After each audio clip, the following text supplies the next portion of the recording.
Shoo-wee! It's been a while since I was in a Mahindra product, and for good reason maybe. I wasn't particularly kind about the XUV 300, and for good reason. A lot of people agreed with me. Many customers agreed, in fact, didn't sell many.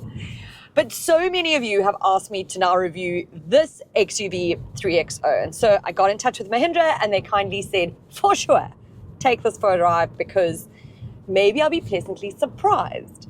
Now, this is essentially like like a facelifted XUV 300, but it is so different that it literally has been given another name. And I can tell you already, having driven this car for the past week, that it feels like a different product. But first, before we kick off anything, put these details into Hippo because I haven't done that with the Mahindra yet. And the best quote I got was 598 Rand a month, 7,500 Rand excess. So not bad. Just shows you can find any car in there, any car. Now, the reason I've had a huge issue with many Mahindra models is because of the stop-start system. Okay, let's be frank, probably some of the worst ever, their system. But they are working on an upgrade whereby if you hold that in, it will default to being off completely and you never have to worry about it. I say take it out altogether, but there are some reasons that one has to have it in. So good on them for coming up with a solution for the people like me who hate stop-start, where you can just turn it off and never worry about it again. So what has changed exactly? Well, it's got new underpinnings, it's had a reworked suspension, it's got a whole new interior, and there's been some styling tweaks. Now this color is citrine yellow. Citrine. I just like saying that, citrine. It's one of 16 colors that you can choose from. I mean, talk about choice, won't you? My goodness, I don't think I know many cars that have 16 colors that you can choose from, which is pretty fab, actually. Okay, but let's talk about the interior.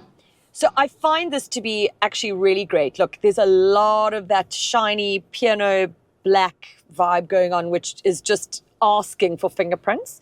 But to be honest, I've been driving this the whole week and it hasn't dirtied too much. So I'm pleasantly surprised. Oh, there goes that stop-start. Let's turn that off. Sorry, I hadn't turned it off properly just now. What it does feel is very well put together. And I am in the top of the range, which is the AX7L, which is one of 8 derivatives that you can choose from, which is absurd. It's great because it gives everybody a choice, I guess, but it is a lot. It can be quite confusing, all the names that are quite different. But who cares? Once you've got your car, you're not going to care what the others are, right? That's what I say. But now let me tell you, this car, and in fact, most of them, but this one obviously being the flagship, has got an outrageous amount of standard spec. It's quite extraordinary. I don't even know how to list them all because I can't think of them all together, but I'm going to give it a bash, okay? So this has got adaptive cruise control. I just want to point that out first. There's very few cars in this segment. I don't think there are any that have adaptive cruise control. It's also got lane keeping assist, which is a little bit aggro. But again, you can actually turn it down to a lower setting, so it's not as it's doing it now. I mean, it doesn't really bug me too much. I've just kept it on. I haven't even turned it off, but you can turn it off here with these dials here and in front of you. You're not having to touch the screen up here, which I think is a very positive thing. Because it defaults to being on all the time. So you just literally pop it on here and you can turn it off almost when you're driving, which maybe you don't want to do, but it just makes it easier than having to do it up there, I think. A leatherette interior, a 360-degree view camera. It's got front sensors. It's got this C port down here with 65 watts, which means you can actually charge a laptop if you wanted to. It's like a fast charger. That's amazing. It's all tech, I don't know, I feel like youngsters, these brands often just know what the youngins want, It's got a Harman Kardon sound system. It's got a sunroof. It's got a cooled glove box.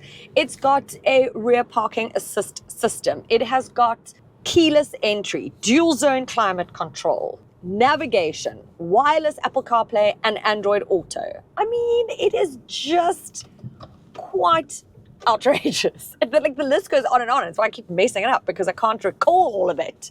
What is also quite cool, and something that probably most people wouldn't really care for or wouldn't even notice or whatever, but I do, because it's what I do for a living, is that you can close the windows or open them even when the car's not on. And so often, I don't know how many times this happens to you, where you like the windows down and then, or hot, whatever, and then you turn the car off and you're like, I need to turn the car. Like, nope, don't need to, don't worry. Do you know? Here we go. Fab. From a safety point of view, it's got 6 airbags and it's got ESC, yay, across the range, which is electronic stability control, which, you know, if you watched my review last week, is very important for me. I mean, look, it's going to let you know if there's anyone near you, which is fine. I just turn this off and then it doesn't ping at me so much. I just want to point out, I'm in the right turning lane, right? There's 2 straight lanes. I'm in a massive truck. I've got in front of me and a massive truck behind me. But you know what? I just do and go where I'm supposed to go. And then there's always one plonker who's like, no, I am entitled, so I don't have to wait. And so now they're cutting us all off. So now I'm waiting. The truck can't go because this idiot who's now backing up traffic, okay, not right now because, you know, but rage. So this has got like a 10.2-inch touchscreen infotainment system. I have found it to be really great. Like, I haven't had any issues with it. And in fact, I've just come out of a 1.2 million rand car that like bugged me endlessly with the Apple CarPlay. No, Android Auto is what I've got. I don't have an iPhone. This, as I got in the car, seamless to pay. It actually was like, hey, you can use Android Auto. Went on and whoop. I've had no issues. It hasn't dropped once. It like the buttons work all the time, because sometimes that doesn't. So I have found this to be very easy and fuss-free, and I tend to use that term a lot, actually. Now, in terms of space, it is actually quite a spacious little bugger. It's got 364-litre boot, which is actually one of the bigger in the segment. The only drawback is the fact that it's quite deep and narrow, so it can be a little bit awkward to load things into it. You can't like put like a big case into it, sort of thing. But it does have capacity, so that is a great thing. I'm being like very praisey about this car, am I not? I mean, it's got a 201 millimeter ground clearance, which is really, I mean, I was just in the Citroen C3 and I think that I had 180. So this is really good as well, especially when you're on gravel, if you want to like ramp a curb. Like I say, it was so fab to have that little extra bit of room to maneuver. And then this can even wade in water up to 350 millimeters, which is very random, but I like that it has it. Do you know, we're in winter in Cape Town. You never know what's coming at you. So it's got the same engine. So it's a 1.2 litre, 3-cylinder turbo petrol that it's always had. It's got 82 kilowatts of power and 200 newton meters of torque. Very similar to that of that C3 that I just drove. So it is really punchy. It's a bit heavier than the C3, so it doesn't maybe feel as sort of nimble and as sort of oomphy, if you will. But it's certainly got enough shove, I think. Also, best part, it's got a conventional torque converter automatic gearbox, where, you know, we used to getting like CVTs and heaven forbid an AMT or automatic manual transmission, which is jerky and rubbish, and we hate them, generally speaking. This doesn't have that, so fab. It's just got a lovely traditional sort of automatic. So it pairs like seamlessly with this engine. The shifting is sort of efficient and smooth, and you don't really notice it that much, which is what you want when you're driving a budget car.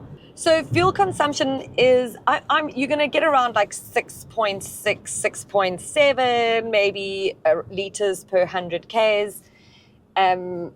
You know, I always wanted to be less than that, but here we are. Now look, the range kicks off at 255,000 Rand, which is fantastic value for money. This, however, is at 405,000 Rand. It is the top of the range. I think that there's a sweet spot, which is the MX-3. You could even get the AX5 if you wanted, but that's sort of 375,000. If you want to be under 300,000 K, because that's what you are, you know, that's your budget, then the MX-3, I think, will be your sort of better value for money. Because this is a very, very, very competitive segment. And the band between sort of 300,000 and 450,000 is enormous. there's just so many options and so many different size models, and so I'm always one, go for the where you're going to get the most car for your money. And I think that this being at 405 or like sort of getting over that 400,000 K mark might be a deterrent for some people, especially if you spend 10,000 or more, you could get a Corolla Cross, and that's like big. And obviously you could also look at a T-Cross, you could look at a Kia Sonnet.